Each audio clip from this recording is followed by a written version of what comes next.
आप सभी दो लोगों से मैं एक सवाल पूछ रहा हूं जो आप हमारे अलग अलग सोशल मीडिया हैंडल्स पर जाकर हमें बताएं। हमारा ट्विटर पर हैंडल है एक्स पर TV9 भारतवर्ष के नाम से, फेसबुक पर है, इंस्टाग्राम पर है और यूट्यूब पर जो हमारे हैंडल्स हैं उस पर जाके आप कमेंट करें। मेरा आपसे सवाल है, क्या अगले कुछ घंटों के बाद ट्रंप ईरान पर अब तक का सबसे विध्वंसक हमला करने वाले हैं? जवाब जरूर दीजिएगा, हां या ना में। आज हमारी ग्लोबल फिक्र 3 शब्दों से जुड़ी है। ये 3 शब्द हैं नर्क का द्वार। नर्क का द्वार। खाड़ी के युद्ध में यह नर्क का द्वार खोलने की चेतावनी अमेरिका के राष्ट्रपति डोनाल्ड ट्रंप ने ईरान को दी है। ईरान को 45 दिन के सीजफायर के लिए भारतीय समय के अनुसार बुधवार सुबह 5:30 बजे तक की डेडलाइन दी गई है। ट्रंप के अल्टीमेटम पर ईरान का करारा जवाब आया है। ईरान ने अपनी शर्तों पर समझौता करने की धमकी दी है और दुश्मनों पर पहले से ज्यादा ताकत से हमला करने की वार्निंग। ट्रंप ने ईरान को जब यह धमकी दी तो उन्होंने बौखलाहट में गोलीबाज से गालीबाज तक का सफर मिनटों में तय कर लिया और ईरान के लिए बेहद आपत्तिजनक शब्दों का इस्तेमाल किया है।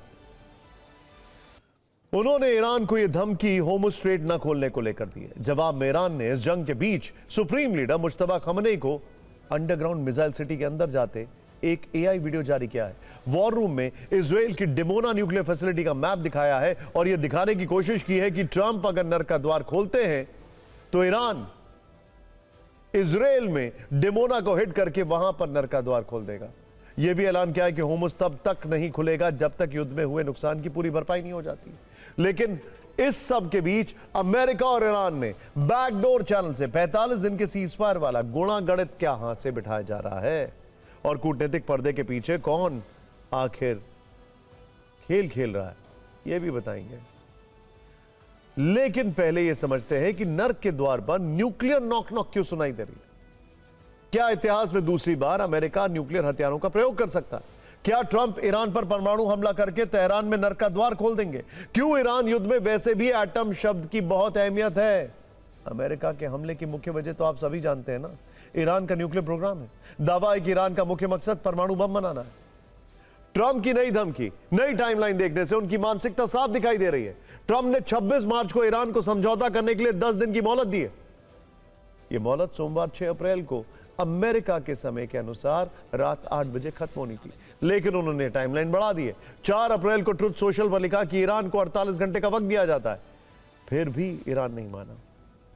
तो 5 अप्रैल को फिर लिखा मंगलवार रात 8 बजे तक ईरान समझौता करे। भारतीय समय के मुताबिक ये डेडलाइन बुधवार को सुबह 5:30 बजे खत्म होगी और ईरान तब भी नहीं झुका तो अमेरिका ईरान पर अब तक का सबसे बड़ा हमला करेगा। सवाल यह है कि अमेरिका के हमले की स्ट्रैटेजी क्या होगी, वो कौन से हथियार चलाएगा, ईरान में क्या क्या टारगेट करेगा, ईरान की बर्बादी कैसे लिखेगा, इसके बारे में कुछ संकेत मिलने लगे हैं।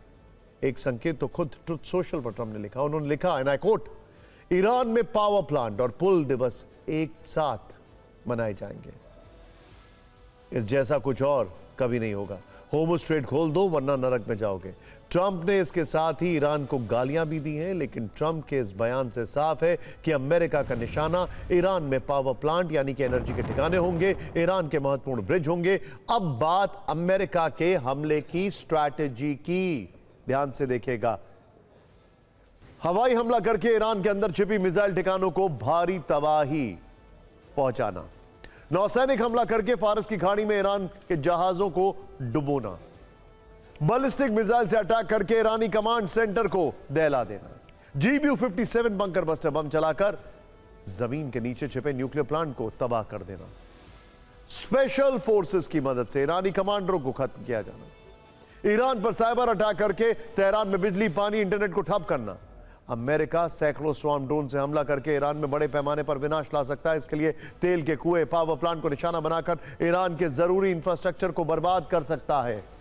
इन कयासों को ब्लूमबर्ग की एक रिपोर्ट से भी बल मिलता है, जिसमें बताया गया है कि अमेरिका F-15E की तबाही के बाद काफी सतर्क है। वो अब कम नुकसान चाहता है, इसीलिए ईरान पर बहुत बड़े हमले की तैयारी में। सभी स्टेल्थ मिसाइलों को जंग में उतारने की योजना है। सभी JSMER क्रूज मिसाइलों से ईरान पर हमले करने का प्लान है। जैसे ही यार मिसाइलों को दुश्मन के रेडार पकड़ नहीं पाते, 600 मील दूर से हमला किया जा सकता है, जिससे पायलटों को कम खतरा हो और ये प्रहार दुश्मन के क्षेत्र के अंदर तक किया जा सकता है। एक सवाल यह भी है कि द्वितीय विश्व युद्ध में जिस तरह से अमेरिका ने जापान को सरेंडर कराने के लिए पहली बार परमाणु बम का इस्तेमाल किया, क्या ईरान को सरेंडर कराने के लिए अमेरिका एक बार फिर से परमाणु बमों का प्रयोग कर सकता है? असल में अमेरिका की सुपर पावर वाली छवि को ईरान ने इस युद्ध में जोरदार झटका दिया। ट्रंप के अल्टीमेटम का ईरान पर कोई असर नहीं है। ईरानी संसद के स्पीकर मोहम्मद बागिया गलीफाफ ने कहा है कि ट्रंप के लापरवाही भरे कदम से खाड़ी का इलाका जल उठेगा। वहां हर एक परिवार को ट्रंप जीते जी नर्क में धकेल देंगे। अमेरिका कोई गलती ना करे, युद्ध अपराधों से कुछ हासिल नहीं होगा। IRGC प्रवक्ता इब्राहिम जुल्फिकारी ने चेतावनी दी है और कहा है कि जंग का अगला फेज महाविनाशक होगा।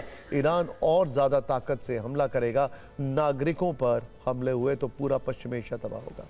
ट्रंप की डेडलाइन समाप्त होने से पहले दोनों देशों में जुबानी शोले किस तरह भड़क गए।